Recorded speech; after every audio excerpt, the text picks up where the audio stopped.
Hello and welcome to another Life in Lockdown series with me, Michelle Hammond.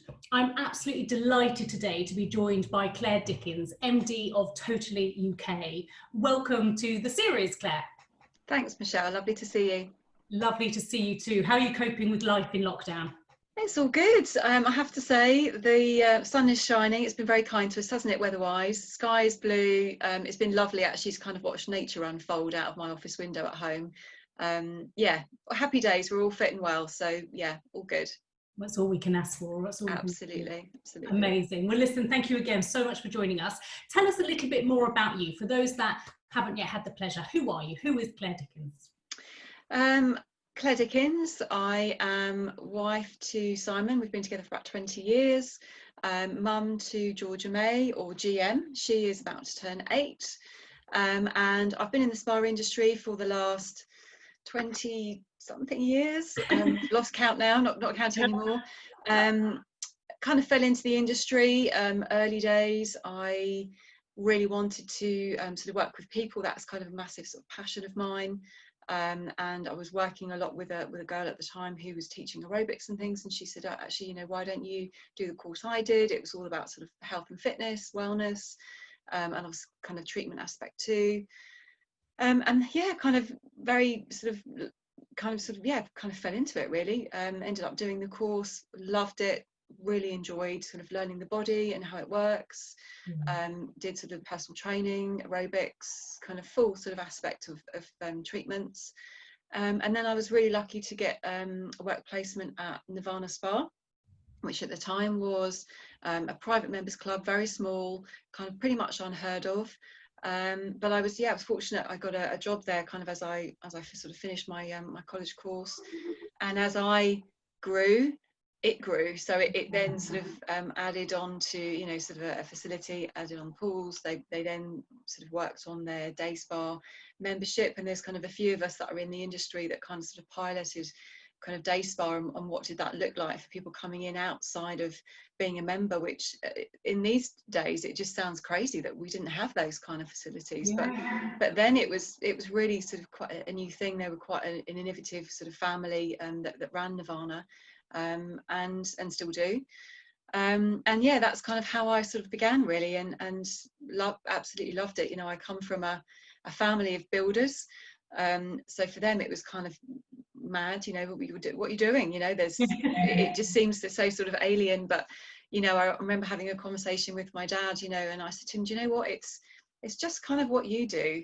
Apart from I work with skin, he was a joiner, you know, he worked with wood, and you work with wood. It's the same, you know, we clean it, we treat it, we plane it, we exfoliate it, we, you know, give it a finish. It's exactly the same, it's just a different medium. And I'm glad it found me, because yeah, I've loved it ever since, for sure. Amazing. And amazing. I think that comes through with everything you sort of touch as well, which is incredible to see. How do you kick off a good morning? What do you do to start your morning well? Oh, for me, being outdoors is the main thing. I need and love fresh air. So whether I'm walking, whether I'm running, we've got a spin bike at home in a shed, and it is a garden shed currently. It's a project, but it's great because it means, you know, even if it's a dark morning or if it's pouring with rain, you know, you can have the windows and the door open. It's all fresh air, there's nothing artificial. And I can, you know, can have a good workout. That sets me up. It's time for the mind as well as for the body to wake up. But I love being outdoors. I love throwing some weights around in a boot camp style kind of workout, body weight. But anything outdoors is the right start for me. That, I drink water. It's a standing joke, you know, I pretty much drink water all the time. Not a tea and coffee drinker, and that's just purely because I don't like the taste of it, for no other reason really. And I add to my water, I add Soleil, which is a kind of like a salt solution from Himalayan salt. So it gives you all the minerals and trace elements that your body needs, and it helps the water to absorb into the body really, as opposed to just kind of flushing through. Yeah. So I know if I have a good workout and then obviously I'm thirsty, I drink a lot, and having some fresh air, then I'm ready to face pretty much anything that comes my way. Fantastic. Sounds like an amazing way to start the day. Well done. Outside of the world of spa and wellness, what do you do? What are your hobbies and interests outside of outside of well-being? I love, yes, spending time with family. So we're outdoors a lot. I love being in nature. So, for walks in kind of a forest environment, love being in the garden.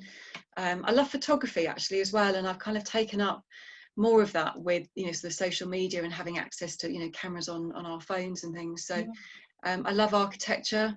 Have loved kind of walking around London and noticing the details, looking at windows, door frames, all sorts of kind of small details. The same with nature really as well. Photography is a good, is a real passion. And when we've got the time to have, go out and with our sort of proper gear, then love to do that. But also I love live entertainment. So whether that's theatre, whether it's music, whether it's a sports game, kind of being in amongst that atmosphere, that crowd for whatever event that might be is something that is always high on the list for sure. Yeah, incredible. It's palpable, isn't it? The kind of energy. Yeah, kind definitely. Love it.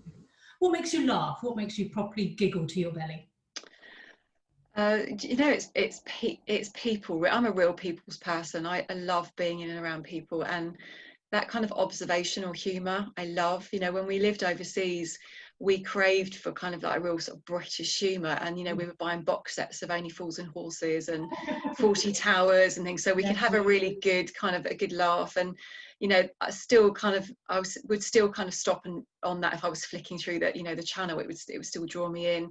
I love things like claustrophobia, working mums, and it's things like give you an example of a neighbour who was full on kind of cycle gear recently, helmet on, kind of ready to go. I could see from my office window, and he got into his car.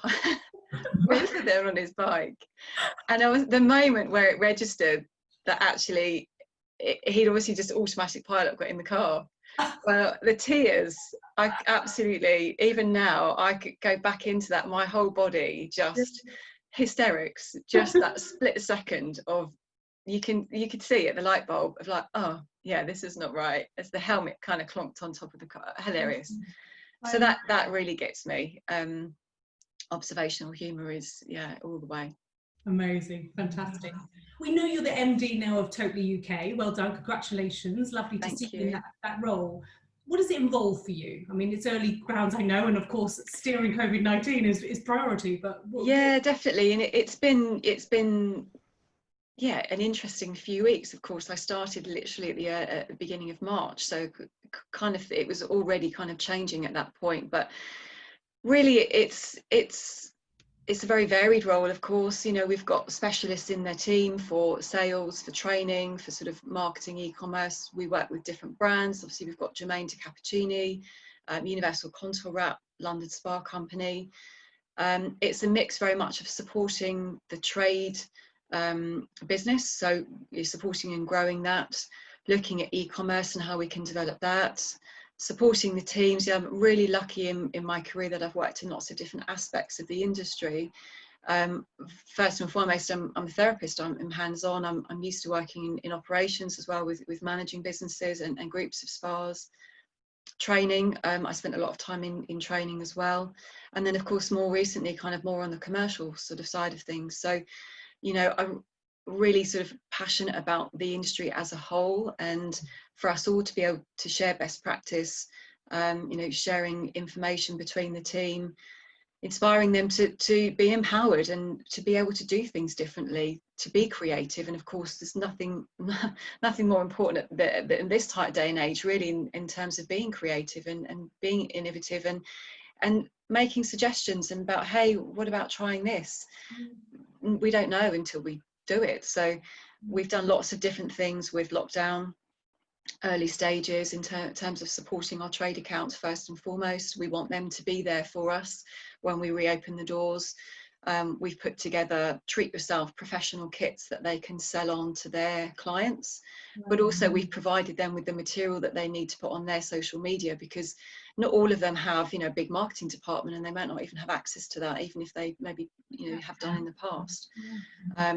We've looked at doing things virtually. Obviously, in terms of training, we made a quick switch there with whatever training was booked in, so sort of mid-March, to what could we do and support clients remotely. And, you know, we all set up Zoom accounts to be able to do that.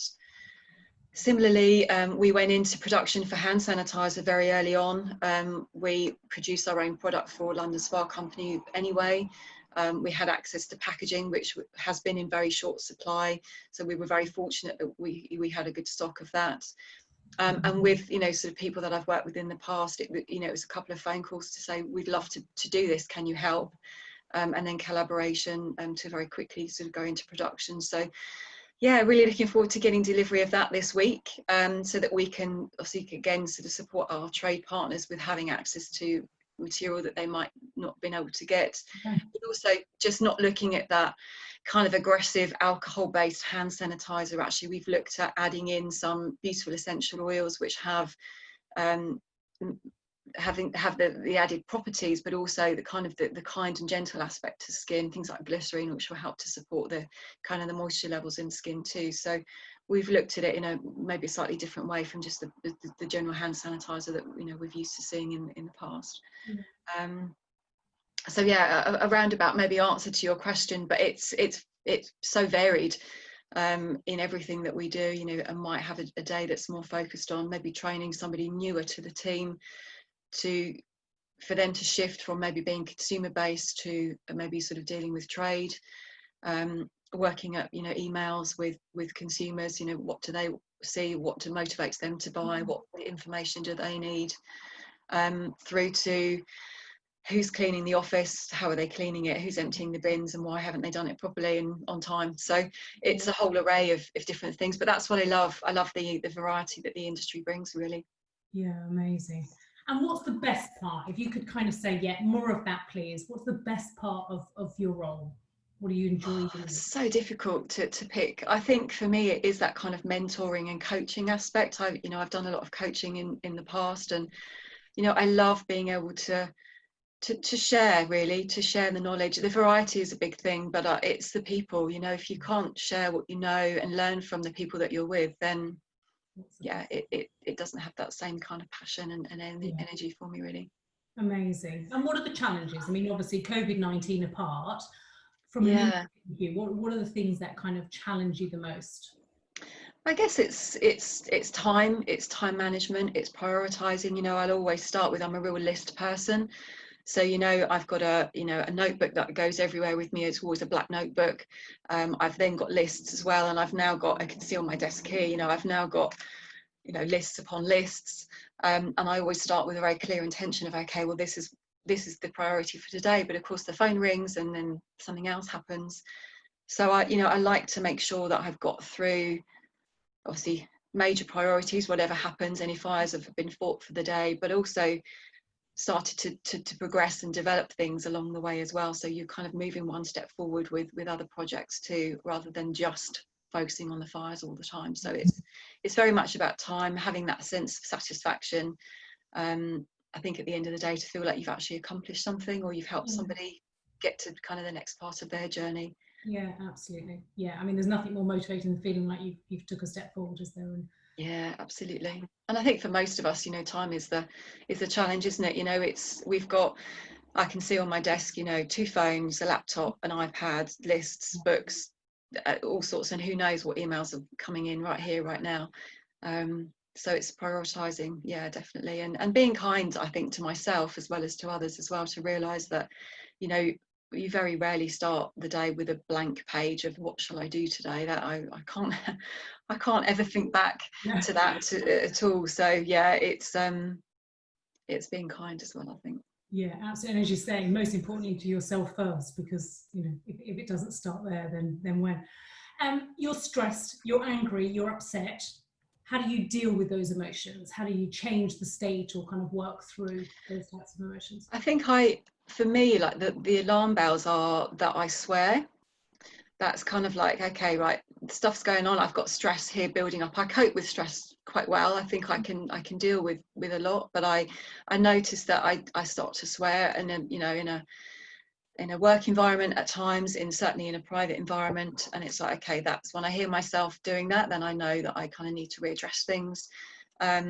music is a great release for me. I think playing, you know, I really like a sort of kind of an eclectic mix of music. So if I was driving home from work, I would probably put music on. I'd have the radio on, or my own choice of music. That really helps me to sort of dissipate anything.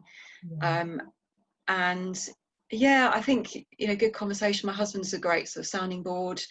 That really helps. And exercise, that kind of release, I think, of pressure at the beginning or the end of the day is a really good balance. But yeah, those alarm bells with a few F-bombs is normally what triggers me to, like, okay, right, I need to readdress what's going on here right now. Yeah. I love how the subconscious works to kind of like force you into that sort of thinking. Yeah, for sure, absolutely. Yeah. You've got a new hobby to take up. Any restrictions are out the window? There's no time, money, resource restrictions at all. What would it be?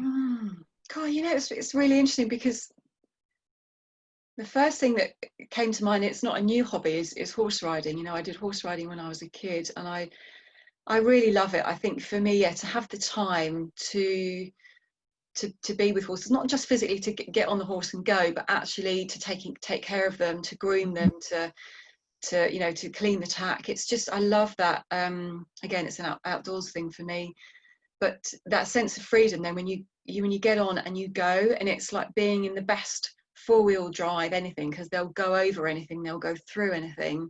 And that kind of trust that you have with a horse, when you've got the right partner anyway, you know that you can say go and they go, and you're with them. That sense of freedom, I think I would probably, yeah, would want to go back to.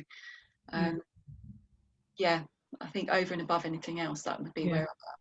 It's something I've never done, actually. I've never ridden a horse, and yet my daughter is obsessed. She's only 3, but she is now obsessed with Free Rein. It's a program on TV about horses, and I'm just like, okay, that's it. Once we're out of lockdown, that's it. We have to start lessons and kind of get out there and do it. It's just such a lovely thing. You know, we did that for my daughter's birthday. It would be a couple of years ago. She, you know, she had a little session with her girlfriend where they did like a little bit of grooming, and then they had a little kind of, you know, sort of ride around the paddock. And it was just so lovely, because they love taking care of things. You know, they were brushing the mane and brushing the pony and washing all the, you know, the brushes and the combs through, and she still talks really fondly of that. And we've said the same, actually. When we're out of this, her birthday's coming up again, she said, okay, I want to do that again. And I said, you know what, I think then let's all do it, and let's all go. And it's a hobby that you can actually all share together as well. So it's just such a lovely environment. It takes me back to my childhood, and I think very fondly of it. Amazing.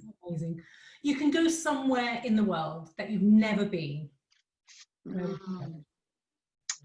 Such a different. I can only pick one place. Do you know, I have family in Canada, and we have been fortunate through my life to visit them regularly. They're in Toronto, but I would love to go to Vancouver, Jasper, Banff. I worked with the Fairmont Hotel Group for a while, and they have such beautiful properties at sort of Lake Louise.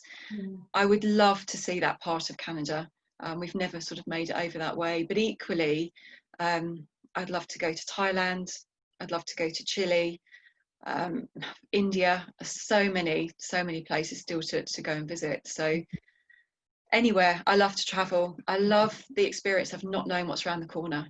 You know, you arrive somewhere, you get out of the airport, you know, off a train, out of a car even, and you just have no idea. You go and stay somewhere, and you don't know what there is. And I love that feeling. In the UK even, I would be more than happy to do that too. I'd love to go to Ireland. You know, my mum's family are from Ireland, and I haven't spent anywhere near enough time there, so that's on my list as well, for sure.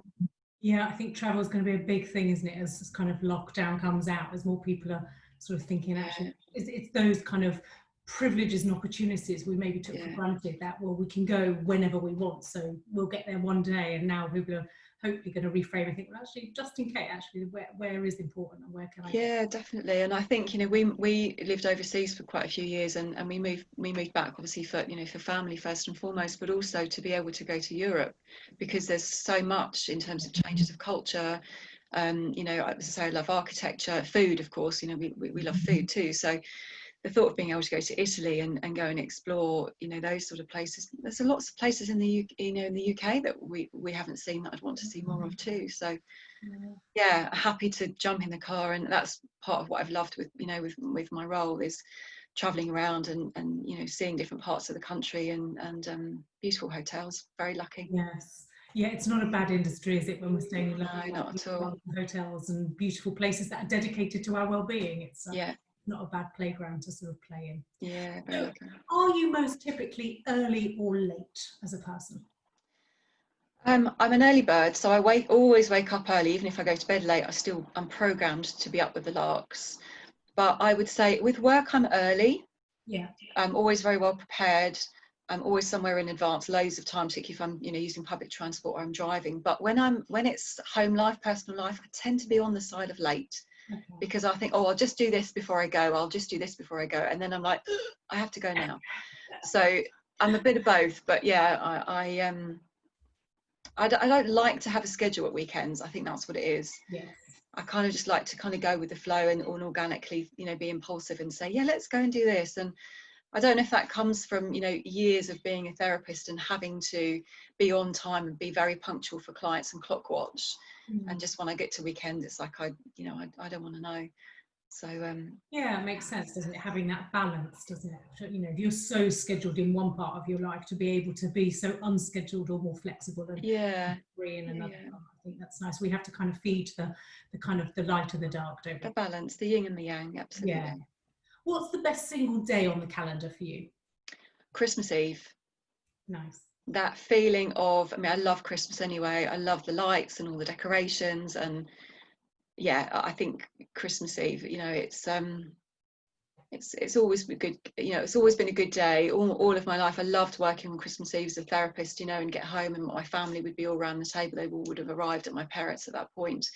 But nowadays, it's about, obviously having a young daughter. It's about the excitement that, baking cakes and cookies for Santa and getting everything ready for. We put a big bucket of water out for the reindeers as well as the carrots and things. So, yeah, without question, it's a wonderful day. It's magical, isn't it? It's magical, particularly when there's children involved, and the magic and essence is still Definitely, there. Yeah, amazing. definitely. What's the website you visit most often? Oh, very difficult one to answer, actually. I think probably Ocado at the moment, trying to get a shopping delivery. I think it's been up there, especially in the early days. I think Peloton, one, been sort of really plugging into their classes and things, which I've loved. Really love the access to that. And then I think from a sort of an entertainment perspective, probably Netflix, Amazon Music, all of those sort of apps that we have now, and have made this experience that much easier. Yeah. When we've got access to programs at any point. Explaining to my daughter that when we were kids, and sound really old, but we had 3 TV channels. And you watch what was on, and you had to all agree with the one TV that you had in the household what you were going to watch, whereas nowadays it's whatever you want, whenever you want. Yeah. But with everyone or by yourself if you want it to be. So very grateful of technology, that's for sure. Absolutely, absolutely. Yeah, gosh, it would be a very different scenario in lockdown sort of 50 years back, wouldn't it? Absolutely. What keeps you up at night? Very little, to be honest. I'm a good sleeper. As I say, I get up early. I'm physically active. Pack it all in. I don't very often kind of rest at all. So I think if it does keep me up, it's a busy mind. I'll try and clear my mind before I go to bed. I'll make a list. I'll even send myself text messages or emails so that I can pick up on things the following day. But if I do wake up kind of middle of the night, 3-4 o'clock, it's a busy mind, and then I have to write stuff down, or I'm just processing maybe what I haven't quite completed, or a work project that I'm on, or something that just needs to be done. I need to drop some shopping to my parents, or whatever it might be, just something that I'm conscious that maybe I haven't quite finished or haven't quite solved. So it's a busy mind, but it's not that often, fortunately. I'm very lucky. Yeah, well done. Sleep's so important. What would be your spirit animal? If you'd be reincarnated, or if you could live as another species, what would it be? Oh, I'd be a cat. Absolutely, a cat through and through. Any cat, domestic cat. Tiger's my favourite animal, so I think it would potentially. The only thing about being a tiger is they don't tend to be with other animals, so maybe it might be more of a lion and be more of a pack animal. But yeah, cat. I love the speed and agility of them. Yeah, everything about a cat. Yeah, nice.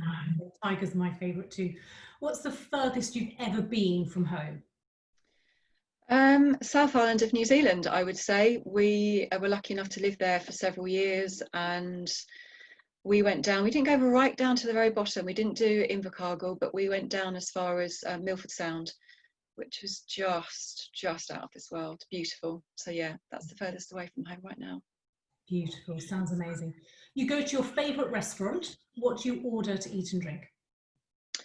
Very likely it would be Thai. I love Thai food. I love kind of the freshness of it, but I also really love spicy food. So the more the merrier with, you know, with Thai or sort of Asian food, because I love that sort of dipping in and out of different dishes. Yeah. I get a bit bored with the same thing. So yeah, it would be a kind of a mix of a little bit of everything really. I love the noodles and the rice and sort of so the fresh flavours and spices. Yeah. Drink wise, depends how hot and spicy it is actually. You know, a guy that we went to a restaurant years ago, he'd always give us a fire extinguisher, so it was a, you know, glass of ice water, and that's always kind of stuck. We have to have a fire extinguisher when we're having spicy food. But I love a mojito. I think that's would probably be up there too. Lovely, lovely, good choice.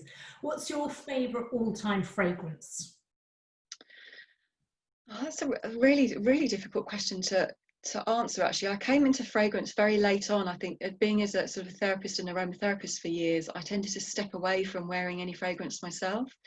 At the moment it's Gabrielle Chanel, which I love. There's a couple of Tom Ford fragrances that I love too, but I tend to use a lot of aromatherapy oils still actually, so I don't wear fragrance every day. I have to consciously actually really think about putting fragrance on. Yeah. So yeah, Gabrielle Chanel for me right now. Beautiful, beautiful. What's your must-read book, magazine, or sort of paper? Enid Blyton. A bedtime story with my daughter. We've just finished The Faraway Tree and The Enchanted Tree and all of that kind of stuff, which is just wonderful. For me personally, I love an autobiography. I love kind of the behind the scenes of other people and who they are before they became a whatever sports person or, you know, personality. And you know, if I'm on holiday and, you know, lucky enough to be laying on a sun lounger, it's, you know, it's a bit of nonsense really, a bit of fiction. Yeah, so I do love an autobiography. I think that would always be my go-to section in a bookshop for sure. Perfect. Yeah, I'm with you. Behind the scenes, getting to underneath the skin sort of stuff. Yeah, lovely. Fascinating. What's your favourite song to sing out loud to? I know music's such a big recent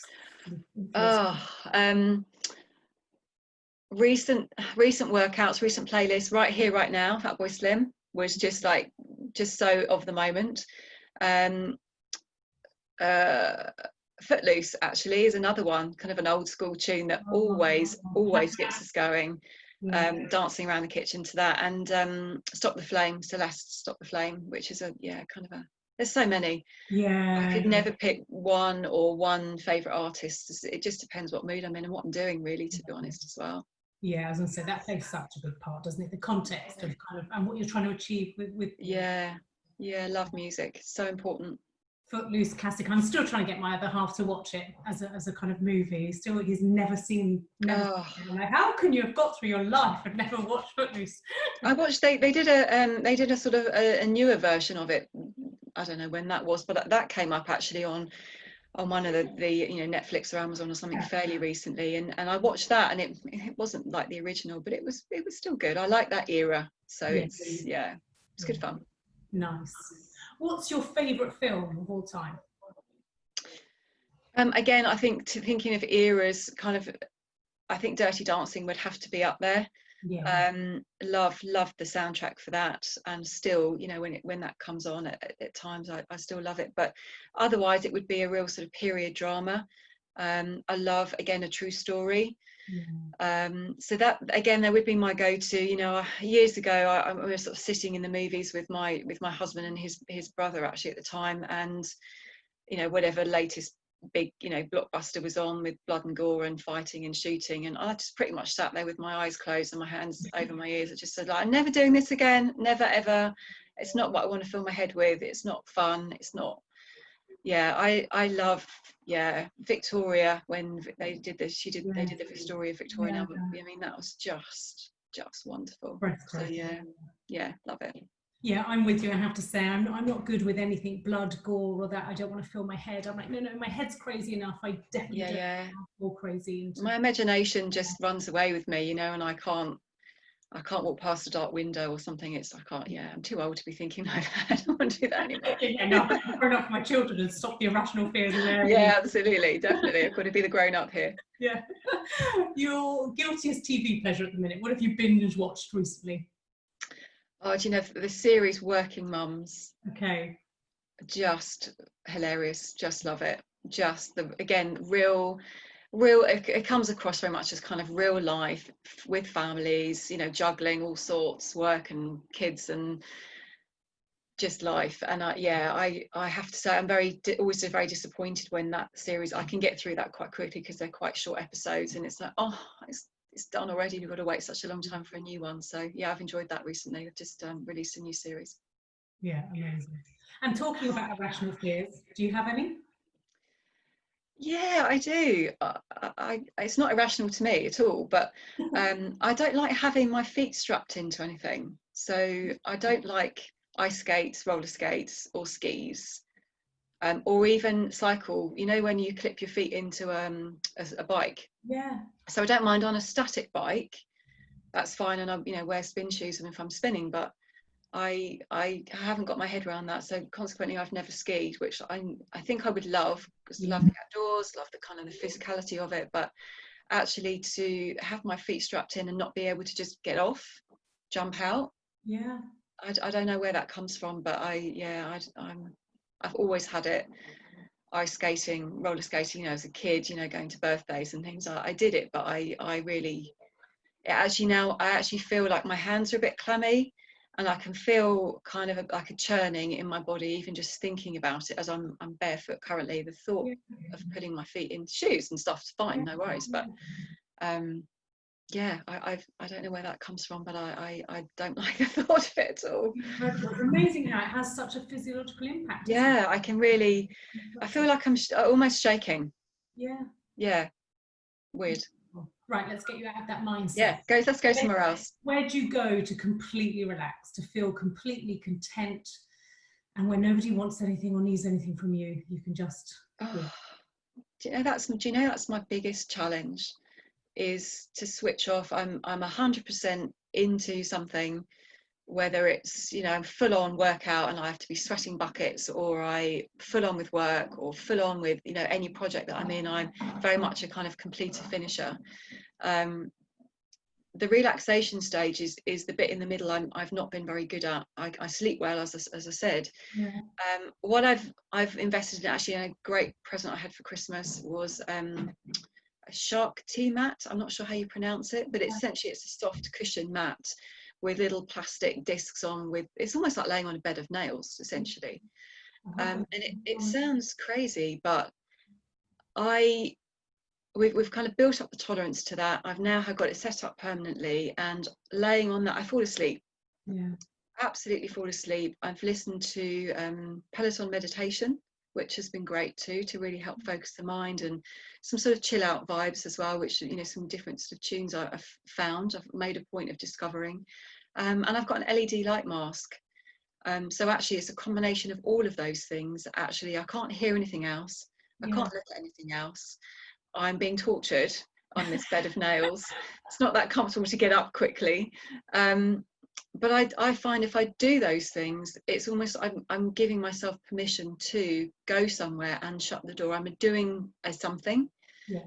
I sleep really well after that, and I do find that I completely switch off. I come out of that room and into a different state. But it is something I've had to really learn to do, and actually it's something that I've been really focused on during this time, where we're not spending time commuting and doing other things. That actually, for me, I always felt like I've been very physical, and I love that I can do more of that now. But actually, that switch off, relax, chill, how do I unwind? I've taken up some yoga as well, which I wanted to do again for years and haven't been able to sort of find a class that's local, that's easy, that fits in with work and family, and you know, family first. I want to be home to do a bedtime story with my daughter. I love that moment of the day. It's just so precious. So yeah, I'm obviously been more than happy to sacrifice a yoga class for a faraway tree chapter for sure. But yeah, I feel good that I've started to readdress that balance in life actually, and using those tools I think has just enabled me to say it's okay to have some time to relax and just to be by yourself. So yeah, something I want to continue to explore and do, maybe without those aids, to be able to just meditate by myself would be something I should learn to do and will learn to do. As you say, they're great stepping stones, aren't they? And if whatever helps you be able to go inwards and kind of take those moments. Yeah, definitely. Then nothing at all. You can only have one thing in your beauty bag. What must it be? Oh, Michelle, I know. How can you ask that question? Oh, I've got the shakes again. How can I answer that? You know, for me, I've been so fortunate. I've worked with such beautiful brands over the years, and there's probably a takeaway, at least one takeaway from each of those brands. But the one thing that's been really consistent from very, very early days as a therapist, actually, when I was a therapist at Nirvana Spa, is Jessica's Phenom Oil for nails and cuticles. Yeah. You know, skincare products, you know, I've got a list probably as long as my arm, and I would never be able to pick one. But ever since I've been a therapist, I've used Jessica Phenom Oil. And actually, even when I've travelled, lived in different places, I've always, you know, made sure I've had access to it. It's always on my bedside table. And that with lip balm is the last thing I do before I get into bed. It's just what happens. I open the window, lip balm on, nail oil on, lights off, and then I'm out. So that would probably have to be my one single if I could only pick one. Yeah, I think they're classics, aren't they? Both of them in the lip balms and the sort of Phenom. Yeah, definitely. But it has to be a lip treatment product, you know, not just something that's on the skin. You have to actually really, it has to be a treatment product. So I'm quite particular with what that is and how that feels. But that has varied over time. But Jessica Phenom Oil, staple for sure. They'll be delighted to hear that. If you could only have one spa treatment or experience now, or if you could just have a spa treatment or experience now, what would it be? I think one go-to therapy has always been hot stone. That's one that I've always said that I never wanted to learn as a therapist because I enjoyed it as a client and I didn't want to, kind of the magic to be taken away. I love it's the intensity. I love the heat. And actually the cold stones that they use in conjunction with that too. I love their contrast from one extreme. Again, I'm about extremes and one to the other. And I love Thai massage. Love that. I love, again, that stretch that you feel when someone else is doing that for you. And yeah, love that. Either of those. But to be honest, right here, right now, I wouldn't mind what it was. Start at the top and work down. Plug me in. I'm there for a few days. It would be great. Definitely. I am so with you. I said at the beginning of last week, like 3 days. I need 3 days in lockdown. Actually, it's getting longer, but actually 3 days isn't going to cut it. I need No, reflexology is another one for me, actually, which I love. So powerful. Such a powerful therapy in terms of, you know, the physical, I think the emotional, the energy flow. I think it for me, it offers so much. I always loved delivering that as a therapist, and it's one that I would really want to find the right person to deliver that and do that as a regular therapy for sure. Yeah, absolutely. Who inspires you, or what inspires you?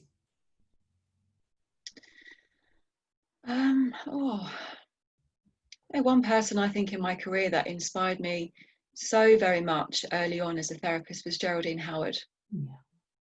I was lucky enough to spend a lot of time with her actually kind of early days in terms of training, and then latter part of my career as well, with kind of working overseas and doing some work with aromatherapy associates. I mean, the most incredible woman. on a kind of a current day, it's my daughter. Nice. She is such an inspiration. She is such a kind soul. She has a great sense of humour. She inspires me to be my true self, and to I can't sing, but I love to be able to sing. I'm not that great at dancing either, but I feel like I can. She makes me feel like I can dance. And she is, yeah, she's definitely an inspiration. I'm so very, very grateful to have her. That's for sure. Amazing. What a gift. What a gift. Want to credit to you as well. Then. Oh yeah, no, she's special. We all say that. Hey, they're all special. Well, they are all special, but you know, it's okay. We're allowed to elevate them and let them be the tallest poppies in the field. That's For what sure. are, for sure, isn't it? And what's the most memorable gift you've ever been given? Two gifts come to mind.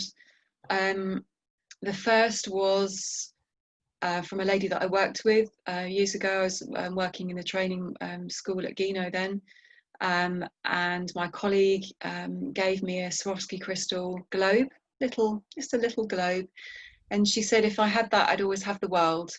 And I just thought that was just such a meaningful gift from someone who wasn't family. She was a colleague. She was, became a close friend.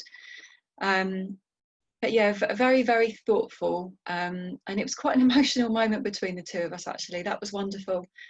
And I'd have to say my engagement ring, actually, from my husband as well. He went to a lot of lengths to get it. I didn't know anything was going to happen. In fact, we were part of a group that were going over to New Zealand to do a big cycle ride and raise money for the guide dogs for the blind. And I was so excited. It'd been such a build up. We'd raised such a lot of money. We'd put on amazing events, the two of us together, so proud of what we'd achieved. And to actually get on the flight and meet all these other people that had been doing the same, and it was just so exciting. I was so excited to get to New Zealand anyway. And my dad had wanted to move there, when he was first married to my mum, many years ago, and they didn't go. And it had been just somewhere that I suppose it's so remote that, it was so exciting, and I was just so full of energy. And I said to Simon, as we sat down, I remember it as clear as it was yesterday, I'm so excited. I said, I might even ask you to marry me. He said, well, and I might say no. Well, you can imagine, I was mortified. The thought of sitting next to him for 28 hours or whatever it was, all the way there, it didn't go down well at all. But unbeknown to me, of course, he'd sourced this ring. He'd found this beautiful ring, and he had a plan of proposing to me, during this trip when we were going past this, the glaciers and the mountains, and we're going to have a helicopter trip, and all these things he'd planned. But of course, nature being nature and weather being weather, it wasn't the right weather to have a helicopter trip, so we didn't do that. And then, another plan B didn't quite work out. So in the end, when we'd done our cycle trip and we had some time together ourselves, we were staying in a hotel and we'd seen various leaflets of things to do. And he said, about doing a parachute jump, and I said, I'd always wanted to do a tandem parachute jump. I just think that would be the most incredible thing to do. And he said, okay, that's great. Maybe one day we'll do it. So anyway, again, unbeknown to me, he booked to go and do this parachute jump. And then the thought then of actually physically having to do that was very different from thinking I would want to do that. So it took a little bit of conversation, shall we say, to get to the point of actually getting in the plane. And just as we were about to get out of the plane, we had a couple of free jumpers that had gone first, and then Simon's hanging on the edge of the plane, and he turns around and he shouts to me, do you like diamonds?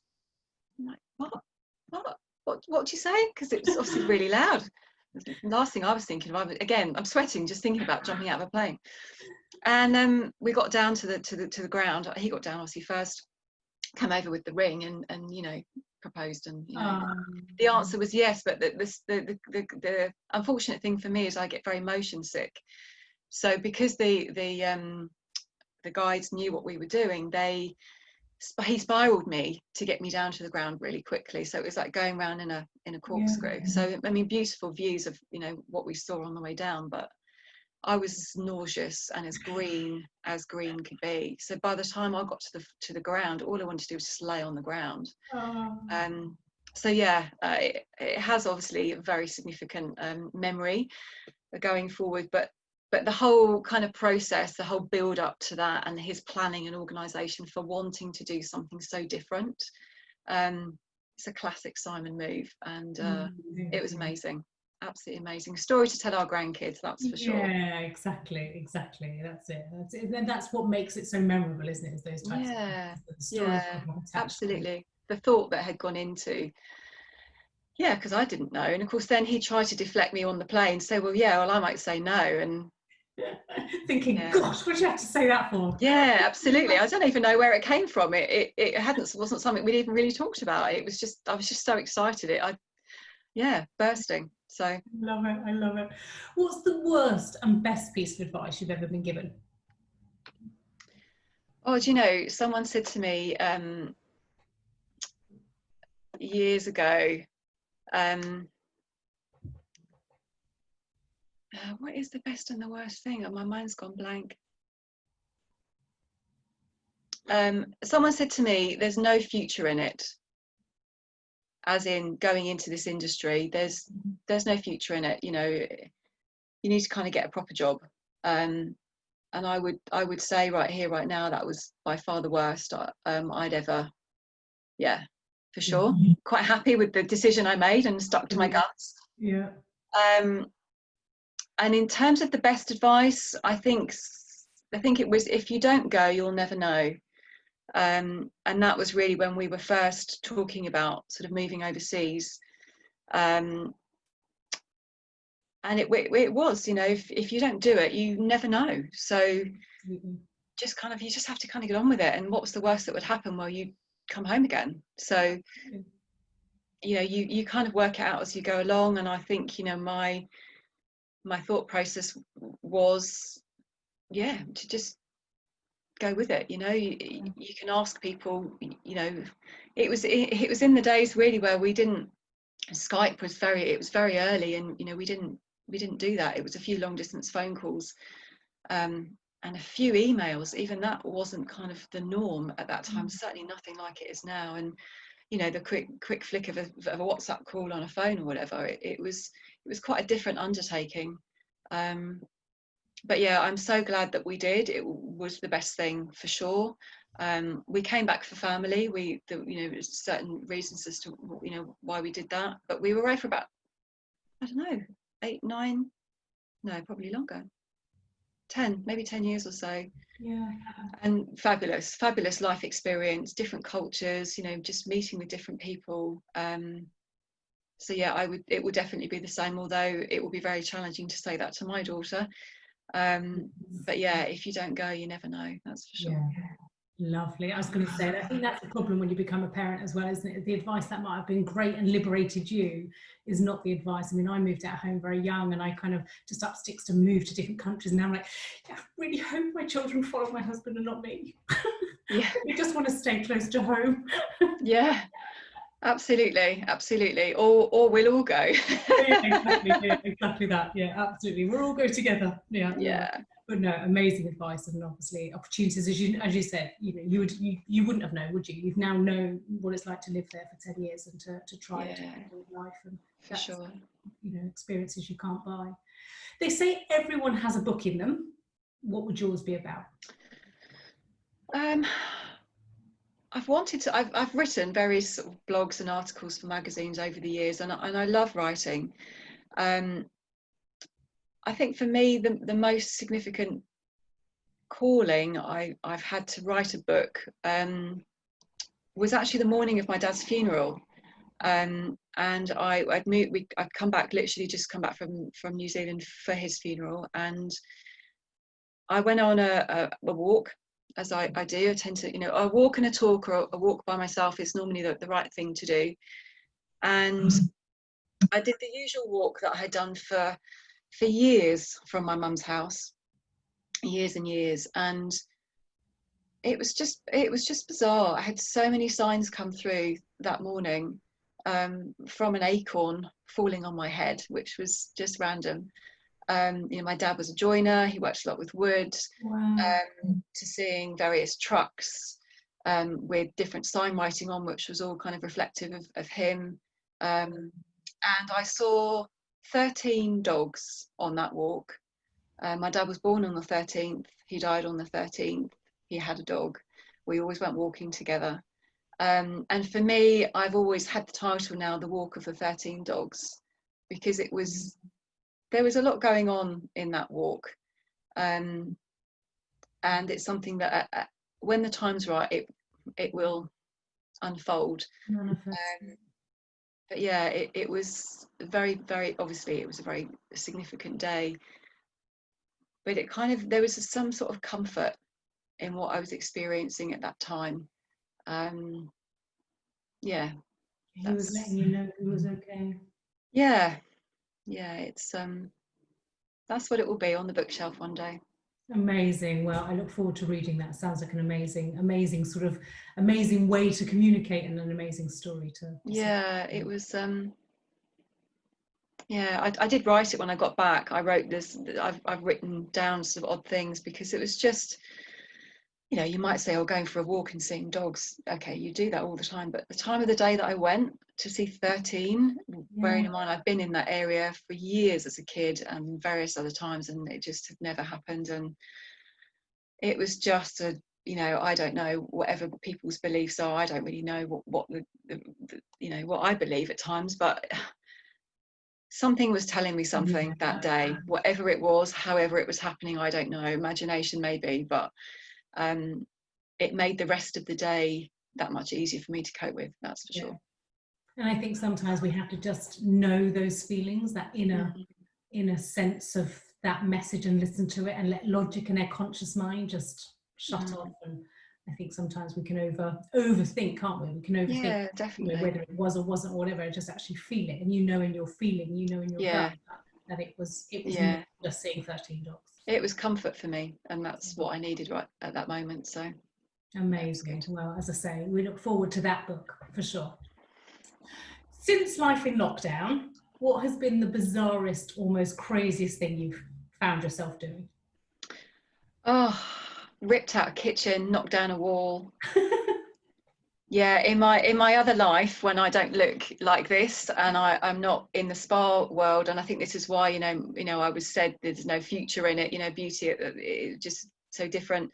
Family are in building, so I had the great pleasure of gutting a kitchen, and single-handedly bashing down a wall and working out how to take take it all apart and get it into the scale.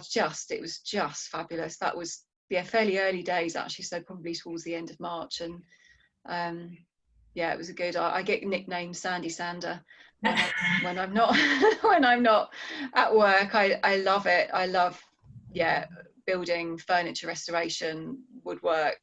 I guess it's in my blood, and I love that. So amazing, and a great stress reliever at the same time. Oh, for sure. It was something that I could control. I could give it everything that I had, and I was going to make it fall down. That is without question. And it was it was great timing. Fantastic. Great timing. I love that. What's the biggest lesson you've learned since life in lockdown?